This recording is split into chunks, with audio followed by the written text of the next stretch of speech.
Oo, yan naman ang sinasabi ko eh. It's all, these are all political attacks. From the attack from the left on the confidential funds, the meeting with the Speaker of the House of Representatives, and the attack on the budget, and the other attacks that you see in social media. So these are all directed to remove me from the race, yes, and then of course remove me from office. That needs a sit down. Ay, naku. So talaga, sasabihin ko sa'yo, you know, paano ko nalaman na gusto ni, na plano or gusto ni Martin Romualdez na mag-president? Ay, naku. Halaga. Sasabihin ko sa'yo. And this is personal knowledge. Kasi narinig ko talaga. I was there. So, kaya alam ko sa simula pa lang, nung narinig ko yun, okay. Wala lang din sa akin yon. Kasi lahat naman pwedeng tumakbong presidente. Diba? Ang hindi ko lang in-expect, yung gagamitin mo yung buong gobyerno para sirain yung isang tao. Yan din. Kailangan magdesisyon ng taong bayan. Gusto niyo ba ng Vice President Martin Romualdez? Yan ang tanong. Kasi, yan naman kasi talaga yung plano niya.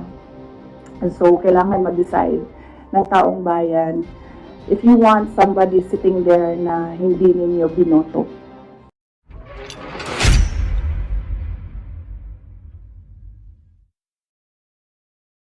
Office of the Vice President would like to thank everyone for joining us on our Thanksgiving, and would like to wish everyone a very Merry Christmas, and I hope that you spend your Christmas and holidays with your loved ones and your families.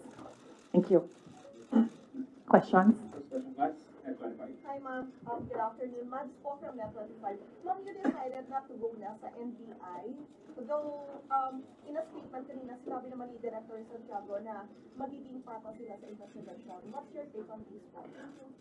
Yes, ma'am. The lawyers presented me with options, and I asked them if I needed to go to the NBI for the subpoena, and then they said that I have options not to go. I can send a letter, I can send a position paper, I can send an affidavit. And so we decided that a letter will be sent to the NBI. And then with regard to patas, I don't think magiging patas itong investigasyon na ito.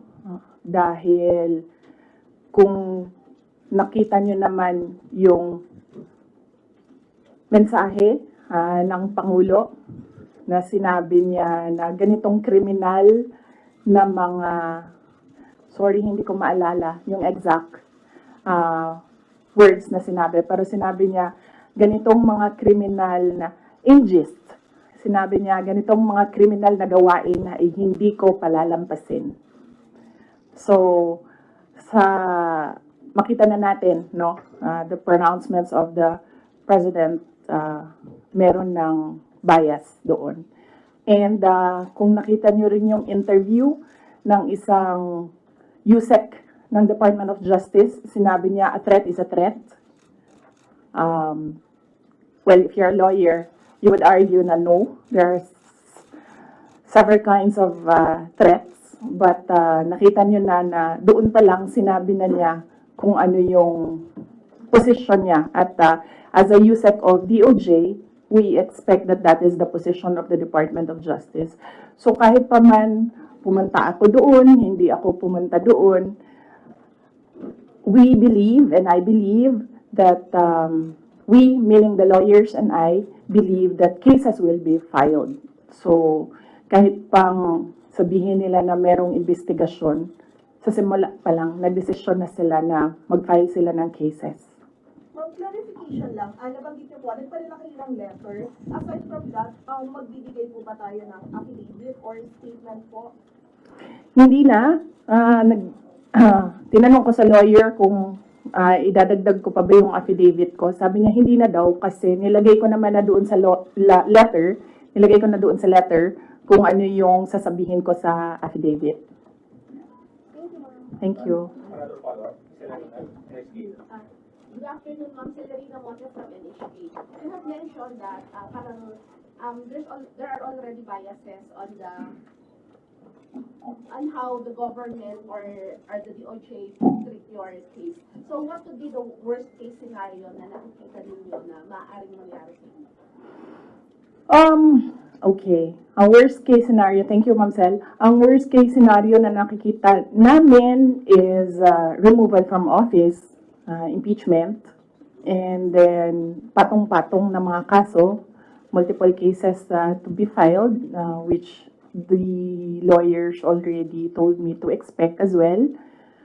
That is why I just decided not to go to the NBI because clearly the pronouncements of the President and the USEC of DOJ point to cases to be filed.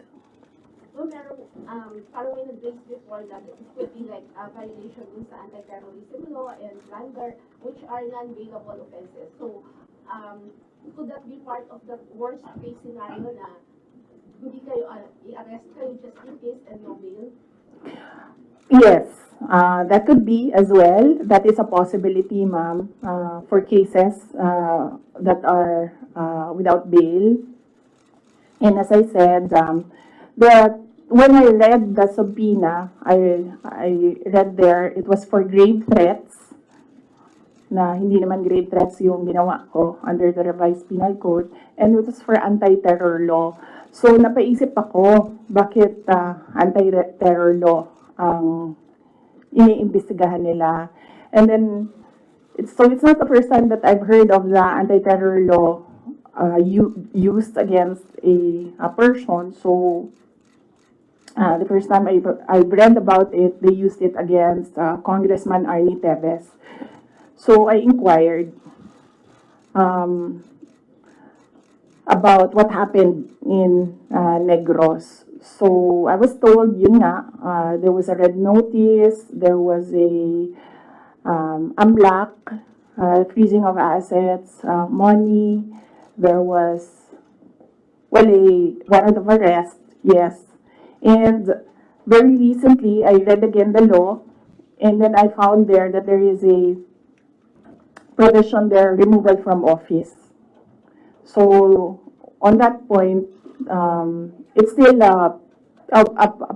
kumbaga an avenue, I think, that they're pursuing to remove me from office. Follow-up question, Joanna. Good afternoon, ma'am. Yes, ma'am. You mentioned that there is a possibility of them coming to arrest you. Have your lawyers briefed you on what to expect in case they do come? And will you allow yourself to be arrested, or will you, because there have been others who have fled, will you want to face people, face the law enforcers who will arrest you, or will you also try to not get arrested? No, I do not plan to leave the country, or I do not plan to hide if there will be a warrant of arrest. Mainly because my children are here. So if I am detained, I want to be able to still see my children. So I have no plans of doing that. I have no plans of leaving the country to hide. One last follow-up for this matter. Please, a group talk. Ma'am, Congressman Marcoleta offers himself po as your lawyer in case tutuloy yung impeachment case against you. Will you accept the offer? No, I think, well, first off, I'd like to thank Congressman Rodante Marcoleta for his offer to be my lawyer in the impeachment case. I appreciate it because he's a very good lawyer. He's a brilliant lawyer. In fact, he pointed out to me points during the committee hearing that as a lawyer, I was not able to see. So that shows his astuteness in the law. But I feel that he will better serve the country if he remains as a member of the House of Representatives. That is what is important right now. We need good public servants, good leaders, good officials in government. And I assure everyone that we already have lawyers helping us. In fact, the moment that Franz Castro announced last year that they are planning to file an impeachment, we already talked to lawyers who will handle the impeachment case at the time. But now, cases pala, 3.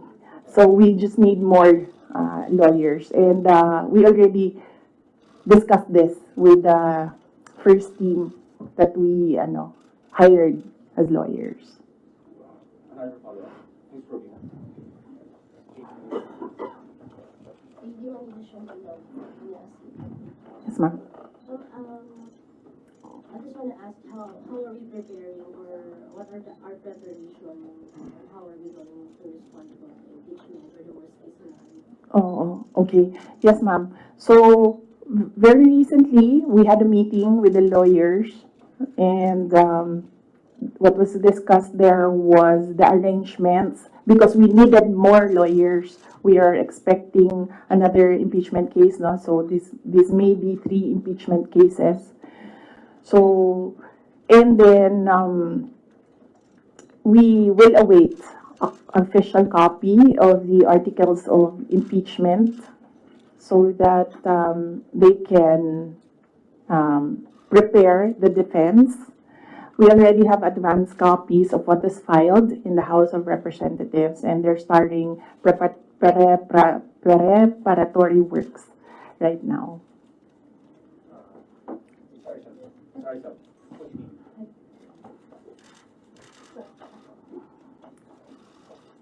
Ma'am, most of your allies and former allies have changed positions or changed, their sides. How do you feel right now? And if, for example, the impeachment comes through, are you confident with the numbers both in Congress and the Senate? No, we're not confident with numbers, ma'am, because impeachment is a legal process and a political activity. So we are confident with the legal aspect of the impeachment because all the lawyers that I asked to review the initial drafts of the impeachment complaint really said that this is not, well, they would say it's not an impeachable offense and this is not an actionable offense, things like that, lawyer talk. But with regard to politics, that is a different matter altogether. So we do not know what will happen with that. Feel that they're changing sides as their moment or even before? Well, that's politics. They always say that there are no permanent friends and enemies in politics. So it really depends on the person, no, on the politician, what path he will choose. MC Reyes. Hi, ma'am. Ma'am, related to the worst case scenarios. Yes. The House of Government Committee said that they are eyeing the possibility of filing plunder, technical malversation, and falsification charges, among others, against you and several other officials of the OVP and formerly the DepEd in relation to the alleged misuse of the confidential funds. Have you discussed this already with your legal team, with any of the lawyers, and what can you say that is a very heavy case plunder? Yes. Yes, oo. We have an inventory of possible cases to be filed because right now it's only the 2 impeachment cases that are filed with the House of Representatives. All the other cases, we have a list, we have an inventory, and we have lawyers assigned for each case. Usually, cases that are similar, we assign it to one lawyer. And then other cases, we assigned it to other lawyers so that we ensure that all the cases have lawyers focused on each case. Another follow-up. Dennis Savito po from Bongo Radio Philippines. Ma'am, na-consult niyo na ba yung family niyo about this? Dahil kanina nabanggit niya kung gusto mga lawyers about sa family. Si PRRD, nakausap na po ba ninyo? And ano yung payo po sa inyo? Hindi pa kami nagkausap ni dating Pangulong Rodrigo Duterte. I expect na magkikita kami as usual sa December 24 sa bahay ng mother ko. Likely, baka doon namin mapag-usapan yan kung man mapag-usapan namin dahil madalas kasi kapag nagkasama-sama yung pamilya, lalo na pag nandyan yung mga apo, ay yung mga apo yung pinag-uusapan ng pamilya. Nagsabi si Pangulong Duterte na magpapadala siya ng pera para sa pambayad daw ng mga abogado kasi alam niya na napakaraming mga abogado ngayon ang kinuha para sa iba't ibang mga kaso, pero nagsabi na rin ako through my brother kasi yung kuya ko yung sinabihan niya, nagsabi ako na huwag na lang siya magpadala ng pera dahil nakapaghanda naman na kami para sa impeachment case. Kasi yung sinabi niya impeachment case, sir. So sabi ko nakapaghanda kami sa impeachment case kasi nga last year nag-announce na si Franz Castro ng impeachment. So the moment na sinabi yon and the moment na nakita namin na tuloy-tuloy yung attacks against me, ay naghanda na rin kami para sa mga abogado. I'm Mara Cepeda from Straits Times, Singapore. Ma'am, you already mentioned that your lawyers are prepared to answer the impeachment cases, but the opposition groups who have filed the complaints against you are accusing you of being evasive in your answers in the alleged corruption and misuse of millions of confidential funds. Ma'am, baka you can offer an explanation also to taxpayers how kung above board po pa talaga yung paggamit nitong mga confidential funds para matapos na rin, ma'am, yung question once and for all. Yes, ma'am. I'm not being evasive. If you are referring to the to the budget hearing and the hearings in the House of Representatives, I'm not being evasive. I am not answering the questions because they have no authority to ask confidential questions. I am answering questions about the use of the money in the Commission on Audit, and there is no, you ask the Commission on Audit if there was anything at all that they can say or see that we are not cooperative with the audit. So it is wrong to say that I am evasive. I am definitely not answering questions about the use of the fund, about confidential funds, because it pertains to national security and the lives of the people involved in intelligence operations. And yes, as I said, we have fully cooperated with the audit process of the Commission on Audit, who has the sole jurisdiction to ask questions about the use of confidential funds. In fact, 2/4 of the Department of Education are already cleared by the Commission on Audit, but it is still being questioned inside the committee in the House of Representatives. So that is the reason why I am not answering questions from the House of Representatives. Plus the fact that, as I said, it is an attack. It is a political attack. If you are in aid of legislation and you want to legislate about confidential funds, you do not target one office and terrorize and torment the employees of that office. What you do is you do a sampling, a random sampling of the offices who have confidential funds.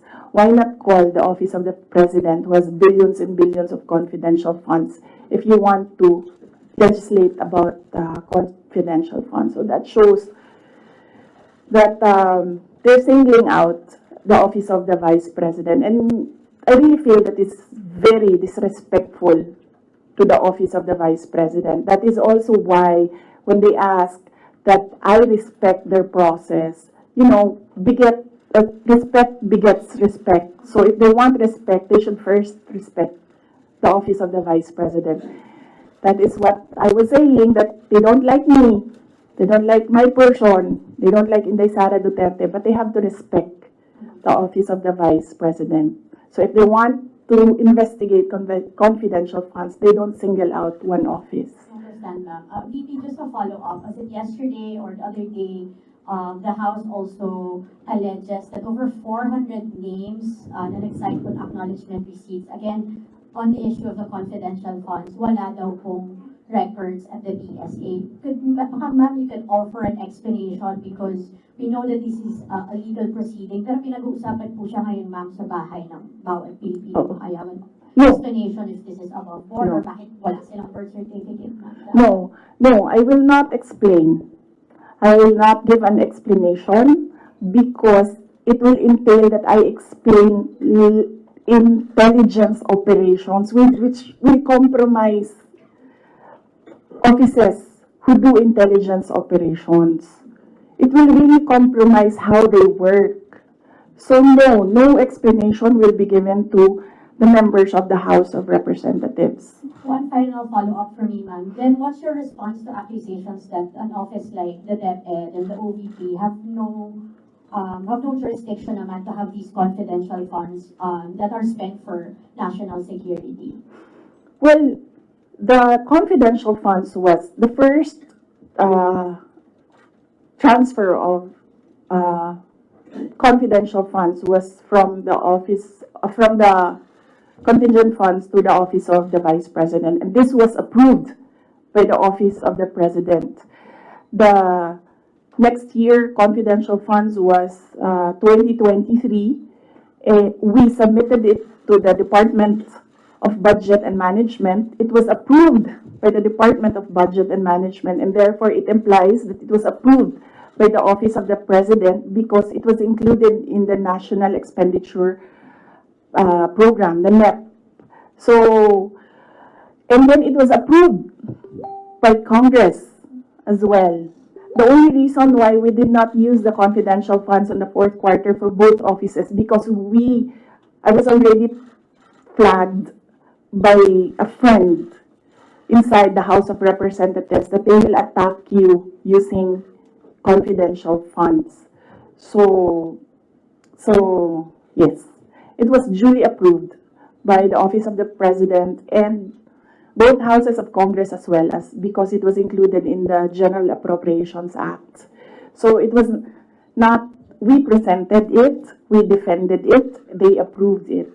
We used it, and then the question on utilization is under the Commission on Audit.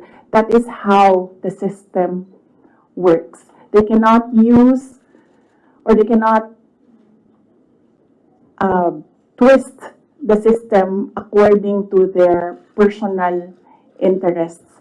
Really, all these circumstances and events happening surrounding the office of the Vice President is a race to the presidential election in 2028. Unfortunately, they are attacking the office as well. So, dyan ako medyo, and the personnel of the office of the Vice President. So, dyan ako medyo pumapalag.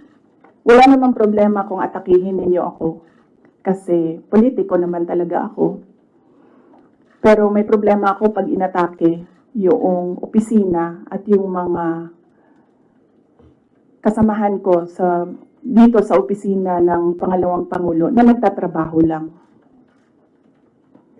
Next question for Al Jazeera. Yeah, good afternoon, Madam.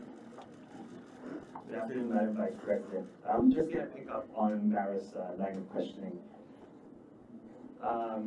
You said, and I understand your explanation about these confidential funds haven't been approved by several layers in the government.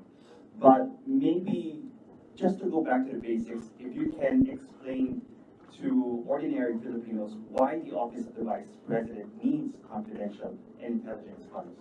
Okay, yes. For the Office of the Vice President, it's not the first time that the office was granted confidential funds. During the time of Vice President Binay, the office was already given confidential funds. The confidential funds we use in relation to our work and national security. All the projects and the programs of the Office of the Vice President target poverty alleviation. There is a direct correlation between poverty and national security. So what we do is we want to target the areas where we put our projects so that we achieve peace and order, security.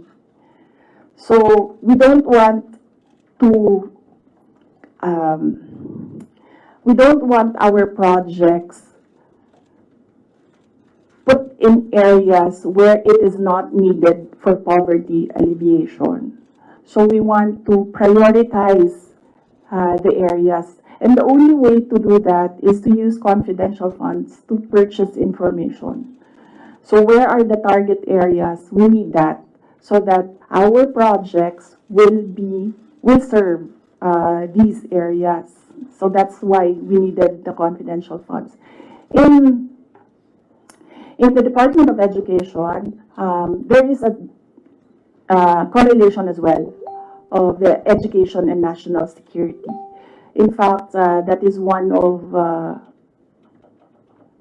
there is a correlation as well of education and national security. There are so many threats to education, not just insurgency, and threats to Department of Education personnel and students as well. And we wanted to target projects of the Department of Education as well in the most vulnerable areas and schools. That is why we needed confidential funds. It's all about national security. And the position of the Office of the Vice President and the Department of Education is that the national security is a holistic concept. It's not just one, like territorial defense, sovereignty. No, national security is about food security. It's about quality of education. It's about poverty alleviation and everything else that we need to do as a country to get us out of this poverty rut. But you are in the NTF-LCAP, so couldn't have your offices work with the NTF-LCAP as well as other government agencies that actually have national security mandates? In the NDF-LCAP, they are only about ano yung meaning ng LCAP? And local armed conflict. And local community armed conflict. And local, there, LCAP. So that is very specific to that local conflict and communism. So as I said, the projects and the programs of OVP target poverty alleviation, and there's so many factors affecting poverty. And there are so many threats to education, not just insurgency. But there are also other government agencies with national security mandates that you can work with, your offices can work with. Yes, that is true, but we work far faster if we are allowed to purchase information and target our projects immediately on the certain school or certain barangay or certain municipality. We move faster if we can target our projects. Okay.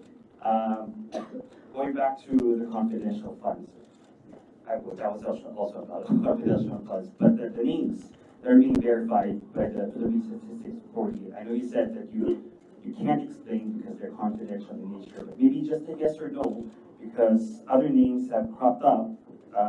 Aside from Mary Grace Piatos, we have Chippy McDonald, Fernando Tempora, Carlos Oishi, Raymunda Nova.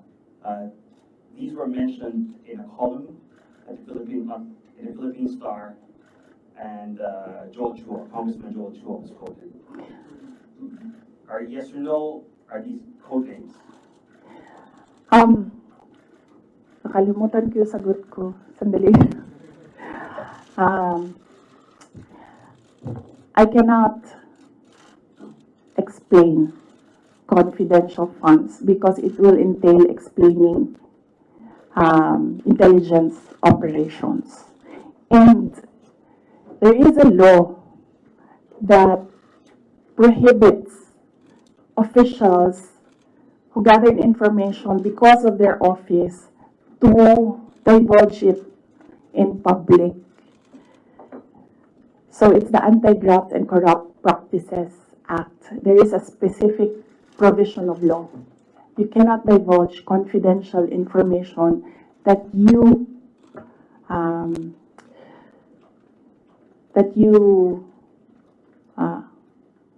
received while in office. So you won't even say these are No, that's just because code names. that will add to cases that may be filed against me. One last, sorry. Yes. Why the choice of a letter submitted to the NBI instead of an affidavit? Wait, hold on. I can answer. I can give you a very short answer with regard to ARs. I had nothing to do with the preparation of ARs. It went down to the grassroots level. So I had nothing to do with preparations of ARs.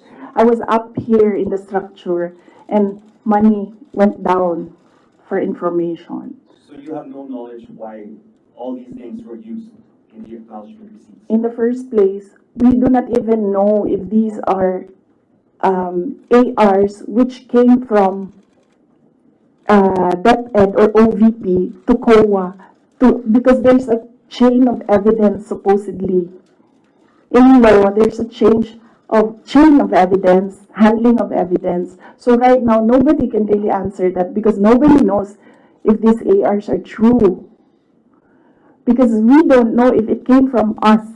That's what they're saying. That's what they're alleging. Yes, that's what they're ARs came saying. from the OVP submitted to COA. Yes, but there is a legal process in the custody of evidence. So right now, we really cannot say if the ARs came from us because the ARs that are with us has not been checked with the ARs that are with them. You're denying that the ARs came No, I'm just saying that we do not even know if the ARs with us are the ARs that are with them, because the ARs from the field, going to the office, going to COA, that's not how you do legal work.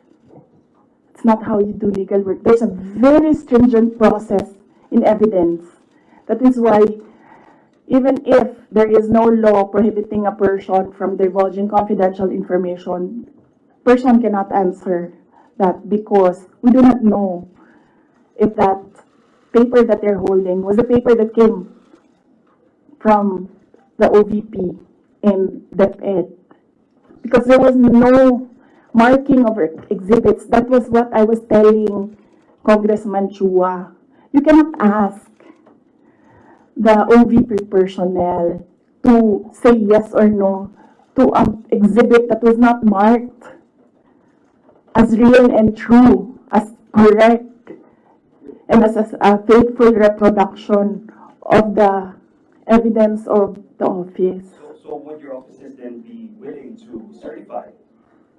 No, because there is no question about that. From the Commission on Audit, it's only a congressman saying that this paper and asking what is this paper about. There is no case.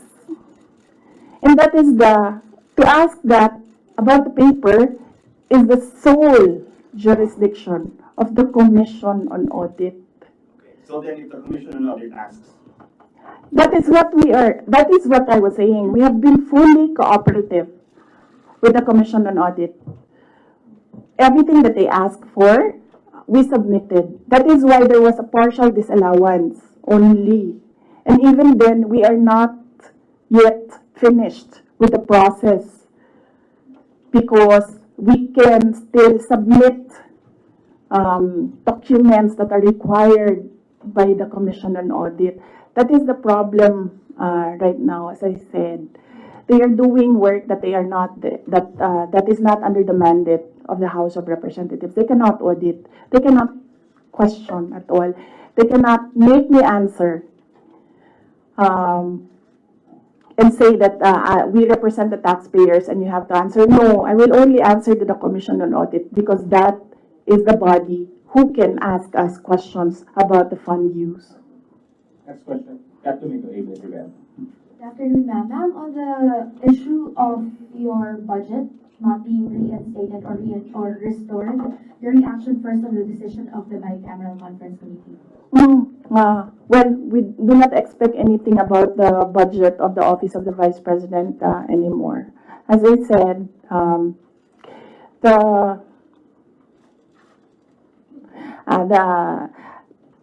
before I was saying that I am not the problem. I've been saying that I am not the problem. The problem of the Philippines is kahirapan, kagutuman, corruption, and all the other peace and order issues. But it is clear right now that they consider me as the problem already. So I will not help them solve the problem. Ma'am, a follow-up question. It's nearly January already. Your office will be filing a new budget request for 2026. How much do you intend to ask from Congress for 2026? We've not discussed that. We need to wait for the budget call because the budget call outlines the rules of your proposal for budget for your office. So we need to read the budget call before we can sit down and discuss a budget proposal for the Office of the Vice President. Ma'am, but top of mind, are you still considering to hike the 733 million, or will you be happy operating at the same expenses in 2026? I cannot answer that because there are rules. They usually put conditions in the budget call, and we really need to read the budget call to draft a proposed budget. That's two questions. Just to follow up on the budget, in the previous interviews, you said that you cannot give a definite answer on what will happen with regards to your satellite offices, given that the budget was not final at that time. But given that the BICAM already decided not to reinstate your original proposal of 2 billion, what will happen to your satellite offices? There are around, I think, 10 satellite offices across the country. Yes. Well, we have to see if we can continue with the projects that they are implementing.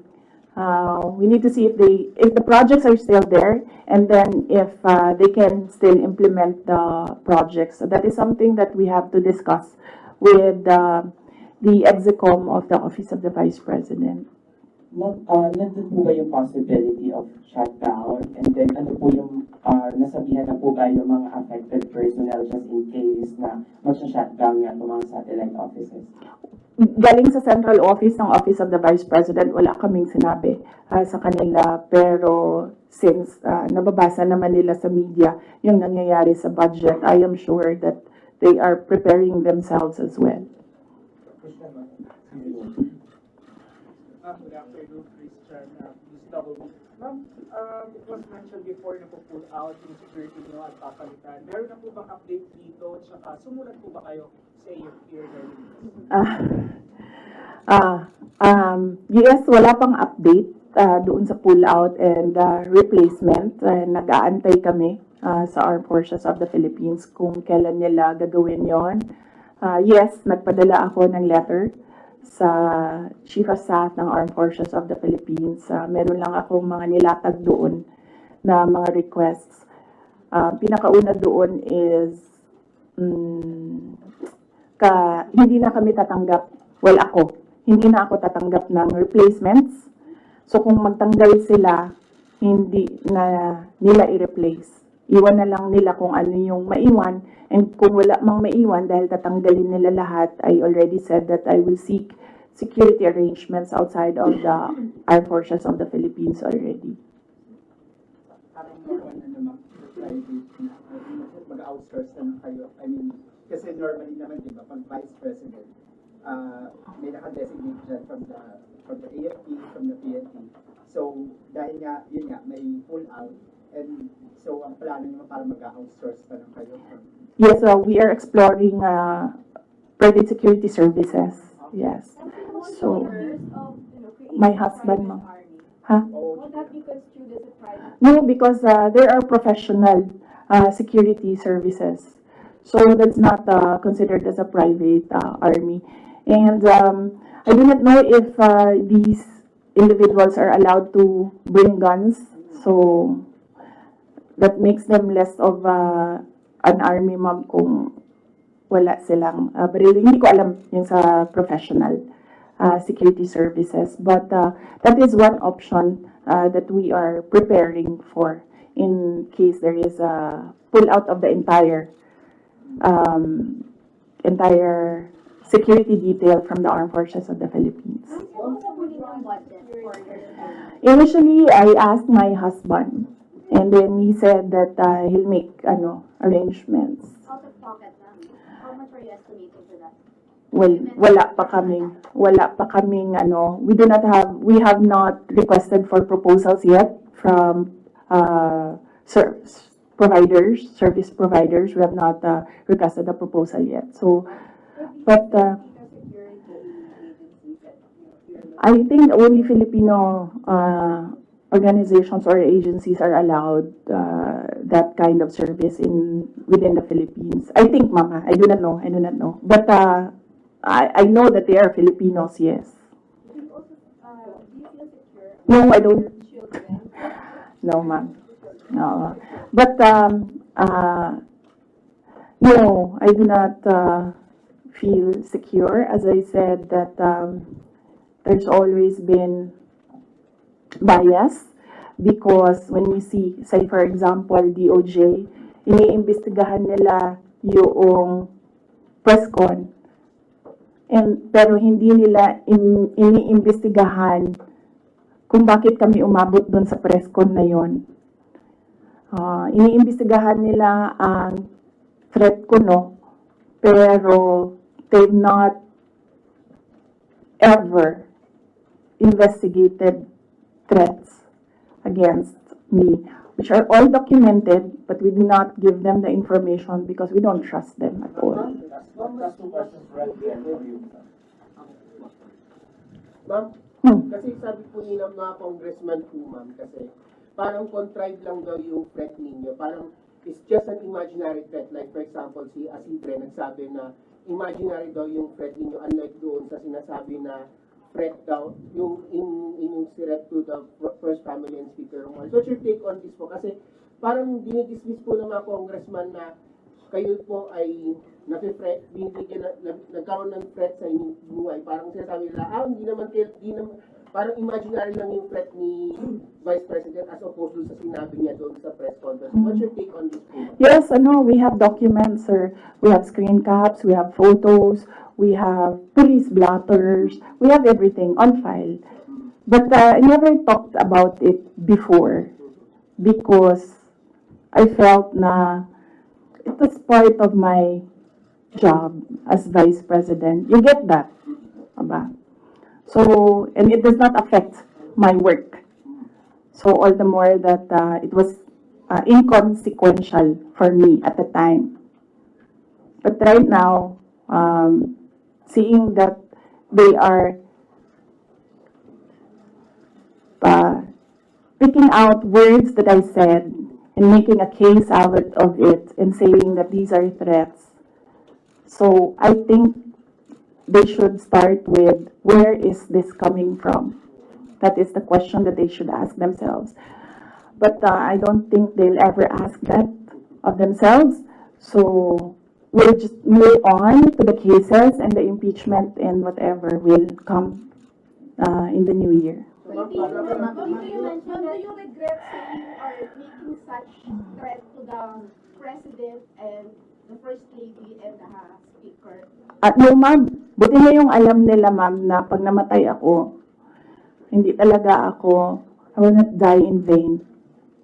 If you mentioned the 2028 presidential elections, that all of the attacks of the Marcos government to you now is all connected to 2028. But the last time, that a sitting vice president, a very popular sitting vice president, was investigated for corruption allegations and refused to respond in the public forum, natalo po siya sa elections. And I'm referring to former Vice President Judge Marbinay. Ma'am, are you concerned that your enemies would be able to turn public opinion against you and it will hurt any potential plans of you running for president? You're leading surveys as early now. Oh, I've not seen the recent surveys, but yes, that is what they are trying to do, turn public opinion. That is the strategy.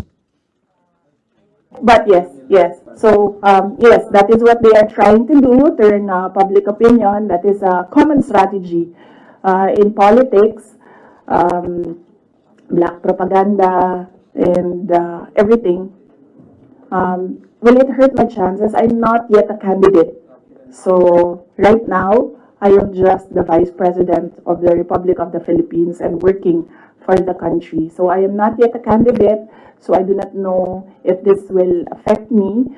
Maybe my decision in 2026 will consider what is happening right now, but I cannot really say with finality what will be the considerations for me to decide to run for president. As I said, just give me the last quarter of 2026. I think that is the best time for any presidential candidate to decide to run. Ma'am, pero isip po, ma'am, kasi ito, lumalabas yung keyword ngayon, binibinay. Para kayo ginagawang binay yung task for former Vice President Judge Marbil. You think po, ma'am, binibinay kayo ngayon kasi malakas kayo ngayon this survey and possibly tinutukod nila kayo para mawala yung political clout ninyo sa 2028? Yes, oo, yan naman ang sinasabi ko eh. It's all, these are all political attacks. From the attack from the left on the confidential funds, the meeting with the Speaker of the House of Representatives, and the attack on the budget, and the other attacks that you see in social media. So these are all directed to remove me from the race, yes, and then of course remove me from office.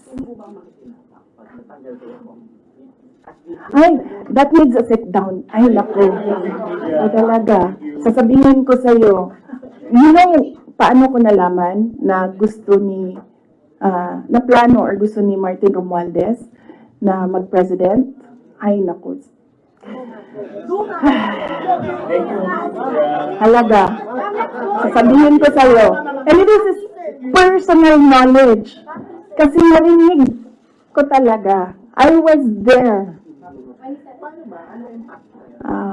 So, kaya alam ko sa simula pa lang, nung narinig ko yun, okay. Wala lang din sa akin yon. Kasi lahat naman pwedeng tumakbong presidente. Diba? Hindi ko lang in-expect yung gagamitin mo yung buong gobyerno para sirain yung isang tao. Yan din. Kailangan magdesisyon ng taong bayan. Gusto niyo ba ng Vice President Martin Romualdez? Yan ang tanong. Kasi, yan naman kasi talaga yung plano niya. So, kailangan mag-decide ng taong bayan if you want somebody sitting there na hindi ninyo binoto. Are you determined to stay as Vice President? Sir, ma'am, are you determined to stay as Vice President? No, I'm at peace. I'm at peace with whatever happens to me.